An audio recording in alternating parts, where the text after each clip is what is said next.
Nga çdo bisedë bërë në këtë studio kemi kuptuar që duke u nisur nga shëndeti dhe gjithçka ne rrezatojmë nis nga e brendshmja. Kodi shërues është kodi që me sa duket na përmirëson cilësinë e jetës. Formula, teknika, ritualet dhe procedurat i kuptojmë përmes kësaj lidhje të drejtë për drejtë me një mik të hapësirave tona televizive, Alban Muçaj, trener joge.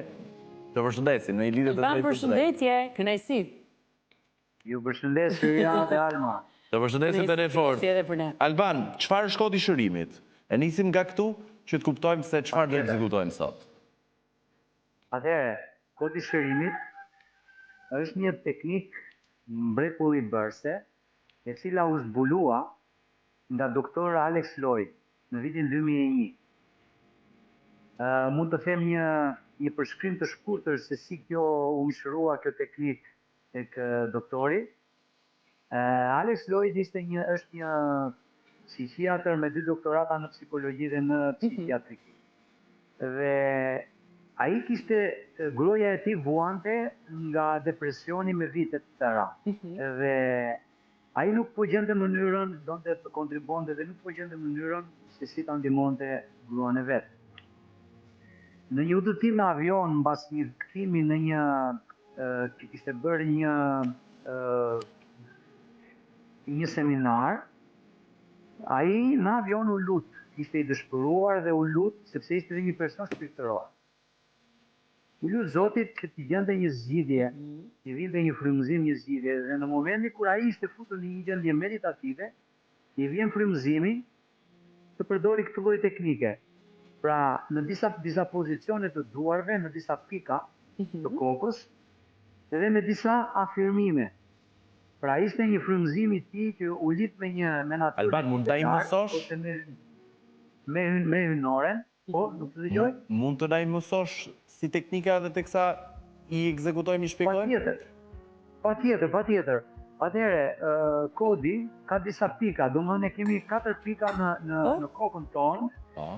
Pozicioni i parë është këtu, duart, që dim kanë energji, japin energji. Dhe pozicionimi i parë i duarve është këtu.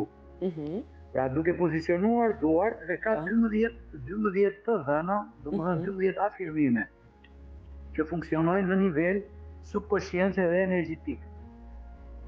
Pra pozicionimi i parë është ky. Po.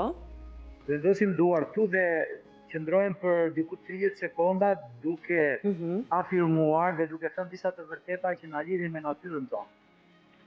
Pozicionimi i dytë shkojnë te gryka, këtu ku ndodhen tiroide dhe epinephritet. Po. Pozicionimi i tretë është te nofullat dhe pozicionimi i katërt është këtu te tëmbët e kokës. Kemi shkuar te çfarë ndodh me kodin? Kodi nuk shëron pasojën. Kodi shëron burimin që ka shkaktuar pasojën. Është një teknikë që punon thellë në ndërgjegje. Pra ato ikona, ato programime që janë krijuar nga eksperienca traumatike, bindjet kufizuara, çdo gjë që është në një formë energjie dhe memorie. Pra çfarë është trauma? Trauma është memorie dhe energji që ka ngecur në një lloj forme dhe rezonon në një lloj frekuencë në trupin tonë dhe kjo na komandon nga brenda dhe krijon gjithë realitetin tonë. Elban, kam një pyetje nisur nga ajo që ti po thua. Njerëzit e pashëruar janë njerëzit e këqij? Pra, ose njerëzit e këqij janë njerëz të pashëruar? Unë nuk mendoj se ka njerëz të këqij, mendoj se ka njerëz që mësojnë. Vazhdimisht janë në faza mësimi. Dhe njerëzit e pashëruar thjesht kanë ngecur në atë vorbullën që është, ju duket sikur shkojnë diku dhe nuk shkojnë diku. Brenda atyre shëndeti, domethënë brenda në natyrën tonë, në veten tonë, reali shëndeti është gjithmonë.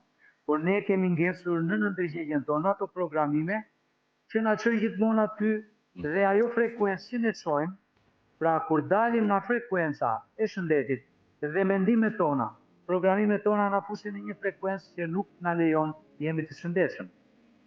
Dhe krijojmë sëmundjen, pra 90% të sëmundjeve janë të vetë krijuara. Nga vetë mendja jonë. Tani me teknikat. Po. Me të drejtë, po me qenë se koha televizive na privon pak, si kur na ushtron pak presion, fatkeqësisht duhet përmblidhemi. Ama unë e kam shumë të rëndësishme. A ka një formë se si ne e shërojmë xhelozin apo mlefin, zilin që kemi për dikë? Ka. Ka. Në momentin që ne vim në kontakt me atë pjesë të mendjes tonë, Po. që quhet mendja jonë e lartë, ose natyra jonë, ne aty gjejmë çdo përgjigje dhe çdo zgjidhje dhe ndjejmë vetë plotësim dhe paqe. Pra i gjithë sekreti, i gjithë kësaj hipotemi është që njeriu duhet të ketë vullnet në radhë të parë të përballet, të fillojë të punojë me veten, ta marrë seriozisht. Ka shumë njerëz që më kontaktojnë, duan të shërohen, por duan shkopin magjik ose të shërojë dikush tjetër ose të mos përfshihen. Por në momentin që ti merr përgjegjësinë, pra njerëzit duhet marrin përgjegjësinë, ashtu si e kanë krijuar problemin, ashtu si është krijuar gjëja, ashtu duhet përballen dhe të fillojnë të punojnë me veten. Të kushtojnë pak kohë, të përkushtojnë pak të vetja. Nuk ka formula nga temu.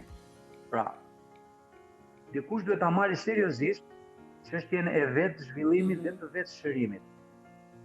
Në fakt me Albën jemi kurështar, si mund të pastrojmë karmën tonë, në qoftë se kemi bërë keq gjatë jetës dhe nuk duam që kjo e keqet na gjej pas në një pikë caktuar të jetës. Në momentin që ti e thot dhe edhe feja e thot Krishti, në momentin që ti je i penduar, pendimi çfarë është? Pendimi është realizimi i natyrës tënde reale. Pra ti je futur totalisht në një frekuencë tjetër dhe nuk je më peng i programimeve së të kaluarës, sepse programimi është drejt për drejt i lidhur me karmën. Atë që do mbjellësh, atë do korrësh. Kur ti del nga programimi, automatikisht ti çlirohesh dhe nga zinxhirët e karmës. Pra edhe shërimi ndodh në këtë mënyrë. Kur energjia është aty dhe fle, ti nuk mund të luftosh vetëm pasojën me ilaçe. Se pasoja është ajo që reflektohet tani, rezultati asaj që ka ndodhur, por ne duam burimin. Pra burimi bëhet duke ti duke ardhur në kontakt me atë që ka ndodhur, por jo vetëm në formën psikologjike, se psikologjia nuk arrin deri aty, duhet forma energjetike. Pra shkelja tani po provon që ne jemi qenie e energjie, çdo gjë është energji në univers. Dhe duhet ta mësojmë gjuhën e energjisë, si funksionon. Në mënyrë që ne të funksionojmë në formë më të mirë. Alban, ka nga ta njerëz që besoj ke ndeshur shpesh që thonë, mua nuk më ndodh asnjë e mirë, bolloku s'vjen tek unë, paraja s'vjen tek unë, dashuria s'vjen tek unë. Çfarë ndodh me ta? Duke thënë këtë gjithkohës, çfarë japin vetes? Ata çfarë bëjnë, i pasqyrojnë universit atë që reflektojnë. Pra nëse ti thot rezonon në këtë lloj frekuence, universi nëpërmjet ligjit të pasqyrimit ta kthen mbrapa. Sepse fjala e universit është shumë e limituar. Çdo gjë që ti i thua ai të thot po, ashtu është. Je kështu, aty rri. Pra është shumë e rëndësishme që njerëzit edhe lufta më e madhe që thot Lao Tzu, është më mirë të fitosh veten tënde, të fitosh mbi programimin, mbi veten tënde, të mposhtësh veten tënde sesa të mposhtësh 1000 burra në betejë. Dhe aty ku është betejë më e fortë kur njeriu është ajo që ne kemi me veten. Të dali mbi mendje, dhe pra fjala Buda do është ai që është mbi intelektin, që ta dalë mbi mendjen e vet. Ne nuk kërkojmë që njerëzit bëjnë gjithë Buda, ne kërkojmë thjesht të japim pak kohë vetes tyre. Nëse ti kushton pak kohë vetes, dhe të shikosh si ndodh kjo, të vërtetosh pak mendjen tënde, programimet e tua, mos të pajsosh të tjerët as veten, dhe të fillosh ta shikosh si një shkencëtar, gjithë qenien tënde. Atëherë fillon të njihesh me çdo gjë që ndodh brenda dhe jashtë. Alban, ne të falenderojmë shumë për gjithë bisedë edhe një ftesë publike për të patur në studio dhe për të medituar bashkë. Ju falenderoj edhe unë, jeni shumë të mirë. Edhe falenderit për kontributin që jepni për publikun. Kënaqësi gjithmonë. Bëjmë maksimumin. Mirë. Publikut e themi? Ne ju duam shumë, ju duam aq shumë, sa as ju nuk e dini se sa. Me shumë dashuri shefi. Ju duam shumë. Sarita Zuriani. Mes